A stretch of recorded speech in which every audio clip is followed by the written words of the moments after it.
Uitgestrekte, dorre vlaktes, vaar. Reis 'n stofferige volk. You're listening to Be There, Do That, the podcast featuring everyday stories about food, race, and social impact in Africa. Jethro Louw, a Cape Town-born performance poet, considers himself a word bomber. He uses the power of his words to bring back to life the discontinued heritage within his culture and in reflection of the Khoisan people. Iain Harris is a provocateur, a cultural critic, mover and shaker, and creative director at Coffee Beans Roots, a tourism company he and poet Jethro Louw founded in 2008, based in Cape Town. Here in Cape Town, Iain and I sat in the sun on the stoop at the Akaya Lodge and Conference Center, a Kenyan-owned and operated business, while enjoying a cup of coffee and chatting about all things culturally related to tourism and its social impact.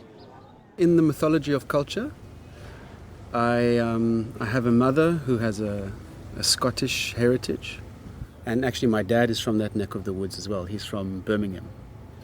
And he came to Zambia when he was 16. The way my dad tells it is that his parents framed it as a health issue because my dad was really bronchial. And going to Africa and the climate would be better for his health. My dad says that really this was a front for construction job opportunities within the colonial regime. And then from Zambia to South Africa later. So both of them are actually kind of first generation South Africans. And that would make me, I suppose, second. That's always been a really interesting thing for me. Not always. I think at the point at which I started to understand historical global complexities and the micro complexities of place and what that particular heritage and lineage meant. So both of my parents came here during the beginning and when apartheid was at its highest. And I think part of my kind of getting to grips with adulthood, early adulthood, was not just, coming out of the teen years and all of the things that come with the biology, but the politics of everything in my whole life up to this point is I'm seeing in a whole new light, in the realization of what this family heritage means. So, I mean, for me, the kind of the lineage or the mythology of lineage of where I come from is present. And I'm aware of it and what it means. And I think that kind of underpins a lot of what I do and a lot of the reason for what I do. And being aware of, you've got to be very self-critical, especially if you look like me and come from the places that I've come from. Sitting here drinking our Kenyan coffee, I was reminded how while at the bottom of Africa, my being an African American, Iain's being a Scottish South African, actually, our paths crossed in Scotland many generations before now. There's a village of Busby along the River Tay. So here we sit on a third continent. Both of us Africans here. I'm an African by choice. You're an African by birth, and we look completely opposite. So this melding of culture and the opportunity of cross-cultural lineages, because also now you've got children, I've got children. My children were born here. Your children are born here. So they're both, all of them, Africans, is a striking reflection of the times and also the opportunities that are here because our parents, our lineage, our ancestry saw something that we didn't know was coming. And then we took it on and said, okay, I'll be a part of it. And there's a sense in which we are here now. However we got here and whatever were the motivations or the people that brought us here is one thing. We're here. And now what do we do with this? We make honey. We make honey. We make honey. And we try and protect the resources that allow us to make honey. Exactly. Not just for our honey, but for everybody's, hopefully. Exactly. So, what does that have to do with Jethro Louw, coffee beans, and performance poetry? As dat die boere wat verwoesting die binneland indra. So at the outset of Coffee Beans, I worked with Jethro, the poet, and he was really critical in a lot of the kind of the philosophical approach and my own kind of understanding and insights, thanks to his generosity of sharing his insights. So there's a universality about it. There's a common humanity to it. There's the fact that it was this item that was traded in the same way that slaves were and other commodities were. So there's this commercial twist to it. And then I think the most important, in a sense, is that the cultural mythology of coffee is that when you get together and you share a coffee, you share a story. And stories is at the heart of everything that we do. So that kicked it off for us, and we were on a wild ride to discuss social impact and tourism in an African context. Iain had quite a few interesting ideas to share about how tourism can not only create impact, but can shift consciousness while creating community along the way. So my first port of call is that we're a storytelling company. You know, the experiences that we create are designed to create these kind of post-colonial, post-apartheid, post-self shifts. Not always tangible, because these are realizations that people have down the line, but that's kind of what we seek to achieve. But there's another component, and for me this is the biggest takeaway and what a lot of our work is about now, is we can do that and we can have a massive impact across multiple territories. And I think we do have a big impact, and as we roll out into however many cities we get into, the impact is really large.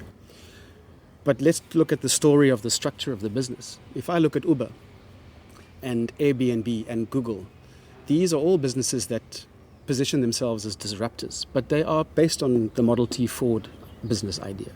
There's nothing disruptive in their organizational structures. It's still early adopter investors who take away the largest piece of the pie. They're very avaricious. They hold all of those typical kind of sensibilities of early capitalism. And when I look at what we do, we could end up being exactly the same. I sell my shares in the business. I walk out, another white dude in Africa who walks away with whatever his pot was for this business off the back of stories of people on the continent. And there's a big mismatch between that potential outcome and what we say we do and the reality of what we do. And so a lot of my time is thinking about structure and think, well, how, if I don't want that to be my legacy, and especially given what I said about my family line, what do we need to do? What is the story of Coffee Beans post me?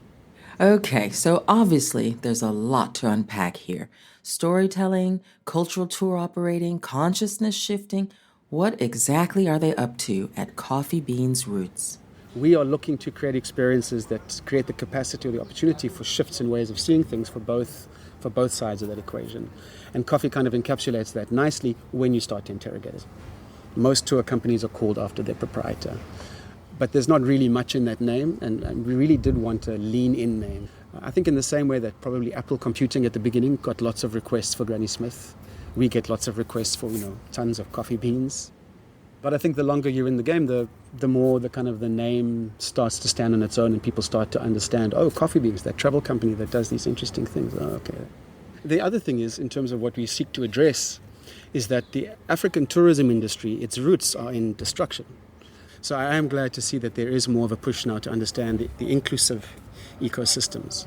But basically, tourism on the continent has been about land tenure and keeping it exclusive. And that, of course, has downplayed human capital, and especially black human capital on the continent has been completely pushed to the side and marginalized. And if you even still continue to look at pictures of tourism on the continent, what you're going to see, some sort of game lodge, white patrons, and black people in service. And I mean, come on. What we're doing is at the very, very, very beginning. And look at the possibilities. Millions of people, millions of stories. If Paris is the most visited city on the continent and people are going there for culture, food, art, history, I mean, what about, Accra, Lagos, Nairobi, Kigali, Addis Ababa? Surely at some point these places, the precedent is set. Yes. So it's inevitable. All of these cities are going to be explored for their cultural, creative, history, art value. So for me, the story that is so compelling is twofold. It's that structural thing that I've spoken about, and then it's that kind of that vision thing of, can we create a Pan-African organization that speaks to historical legacies from a structural point of view, but also addresses those legacies from a content and service provider point of view. We've got this huge palette to work with. And that kind of keeps me excited because the possibilities there are really large, and the possibilities for a wealth distribution that is the absolute antithesis of the way that tourism has worked is also really interesting. So I'm interested, in the content, and a lot of my work is developing experiences like working with Nomhle on the Wine Shack experience. We're not creating a project with Nomhle because we think there's a huge commercial opportunity there. I believe there is a commercial opportunity there. But we're doing it because those are the stories that must out. We have to tell those stories. Nomhle Zondani is the proprietor and founder of Wine Shack, a Longa Township community-based wine distribution and experiences company based in South Africa. My name is Nomhle, Nomhle, and surname is Zondani, Zondani. I also have another name, Patricia. Patricia? But I don't like to use it. That doesn't sound like a nickname. Pre-1994, So, after 1994, democracy was like, now we can use our, indigenous names. And so I started with Nomhle. Sort of like a reappropriation of land and names. Yes. We start with the names, then we're going to come for the land, then we're going to come for the winelands. We're taking it things very slowly. I love that. The South Africans should not pay for land. The land should belong to them. Without getting into too much political nuance, let me just tell you, Julius Sello Malema founded a political party based on far-left principles called the Economic Freedom Fighters, the EFF. A political activist and now a member of a seat in parliament, Julius has a lot at stake in the economy and its delivery of land rights to the South African people. There shouldn't be an idling land. Majority of the farmers who are being referred to as farmers who are producing food for us, they don't even use the whole farm.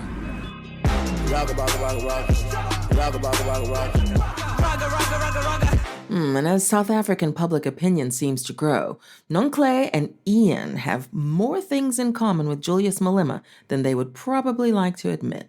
So for years, I've been trying to find really interesting wine experiences. For years, and it's been very depressing, especially since I moved to that part of the world, because the winelands is one of the great illusions. It's a bullshit from an agricultural point of view.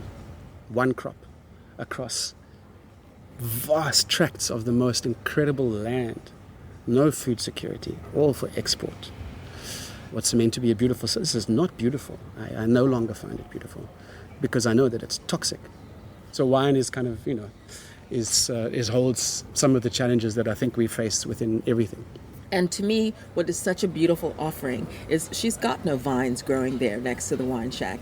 However, it is prolifically abundant in terms of Black-owned vintages that are modern, that are actually not only being sold and branded by Black South Africans, but also winemakers, sommeliers. It's a very multi-layered story. So tell me about that journey. Well, it's a journey that actually took about seven years. Well, meeting friends, having lunch and wine, and then going to Lunch and wine. And dinner and wine, and I thought, how do I get into wine? Because I love wine, and I saw a gap, in the market, and a friend introduced me to my mentors and said, look, this lady wants to get into the wine industry. She wants to open her own wine boutique in the township. It's never been done. It's never going to be done. You're never going to have a wine boutique in a township. I mean, township people don't drink, proper wine. They only know cheap wine. And I said, no, I will do it. Something that is going to be beneficial and something that is actually going to work for Black-owned brands. Something that is going to particularly concentrate on us, Black people. So it's taken us a long time, but we finally kind of hit on some models for really interesting, different experiences in the winelands. But I've always been thinking, how do we share the stories of Black winemakers? And how do we use those stories to also challenge a lot of the narratives around wine. You And know? the expectation of And what the it is to be in a expectations. shack-dwelling Right. environment. And I think, me and Nomhle have an ongoing discussion around this. You know, the role of booze in subjugating people is huge.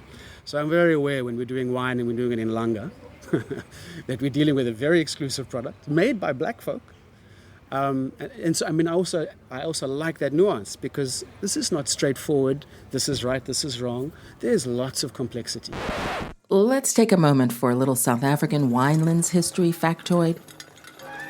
It comes from the colonial period in the late 1600s, when Governor Simon van der Stel of the Dutch East India Company stole some farmland, named it Constantia, and it turns out that was pretty amazing terroir for what then became South Africa's best-known and globally exported wine, Vin de Constance. Sweet wine, sour grapes left behind, deep history. And the complexity for me is where the real interest lies. Yeah. It's a lot of education. I still also have to learn. And also it's about changing the perception. The industry needs to change. You can no longer say, the best grapes come from Constantia or wherever. Best grapes can also come from Langa, where I'm coming from. And if you look at the Cape Flats in general, from before the apartheid era, that land, there used to be farmers that were living there. That land is fertile. And tourism avoids it because it doesn't know how to talk to complexity. But its nuance and complexity those are the resources we deal with. And so with Nomhle, what for me is really interesting is, one, we can do a wine experience in a township. And that completely changes the way that people think about township, and that's really important. Two, these are all black-owned brands, and particularly black women.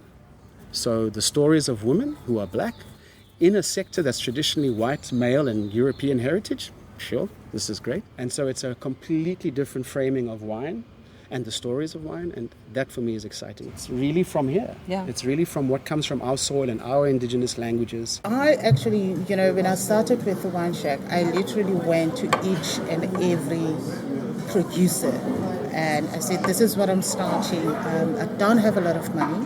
I'm using money out of my pocket. I need to start, getting town or black-owned brands into the township, and to get people to really know about what most of us are doing, and because we find ourselves at the background of the big boys and the big girls in the industry. And we find that a lot of people that come to the townships are tourists, and locals don't come to the townships because townships have been classified as bad, there's violence, so it's a no-go area. It's almost 20 years after democracy. Certain things have changed. Crime is everywhere. You can be mugged here right in the middle of the city center in this big, nice establishment, and then you get to the townships, you come in and you go, and nothing happens. So the safari was to actually, get people to sit around in a nice, homely environment, enjoy some wine, have some local cheese and yama, and a nice conversation over the brands that the people are tasting, and be able to go home and say, I was in a township and I sat outside in a normal house on a porch, and we could see the locals, and we had wine, and and then they go home and it's like, we didn't get mugged. We didn't lose our wallets, so now the business is sustaining the house, is sustaining those that are not working, because if you're not working, there's a business that I'm starting, so get your hands on there, start working, do something, don't sit, because if I'm going to have to go and take somebody outside, then I'm going to have to take that money and give it outside.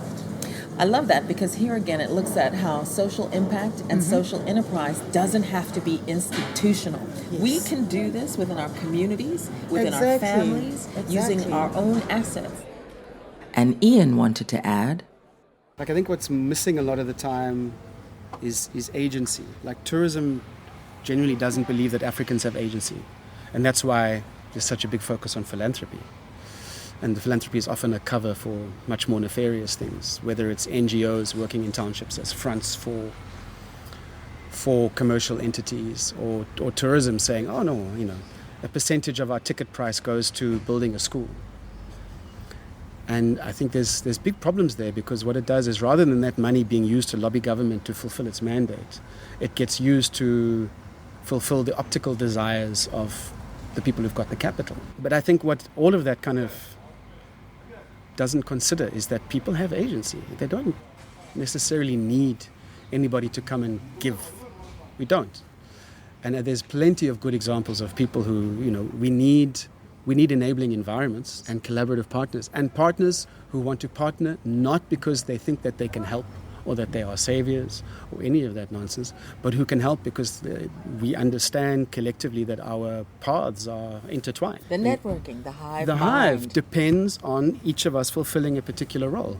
And those roles, we also need to humble ourselves, and not be experts. And there it was, my call to cue the bees.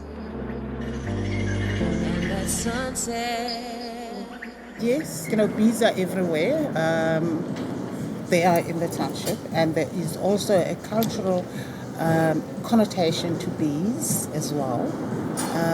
That is, if your family is coming from a certain clan, your ancestors sometimes can come in the form of the bee. So when you see a bee, you don't kill it. We have to be careful. It's a bee after all. So yes, there are bees in the townships, and we have to preserve because they are ancestors.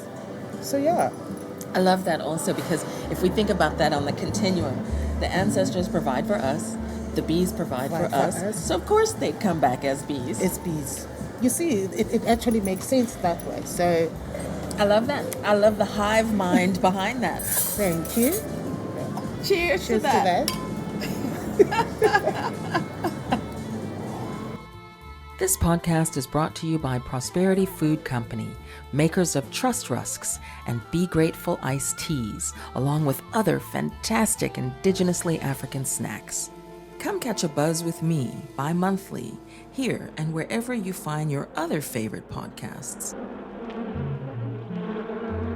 Supported by the American Corner in Cape Town, sound editing for this episode was done by Daniel Weber, with sound design by Melanie Robertson at Origin Audio.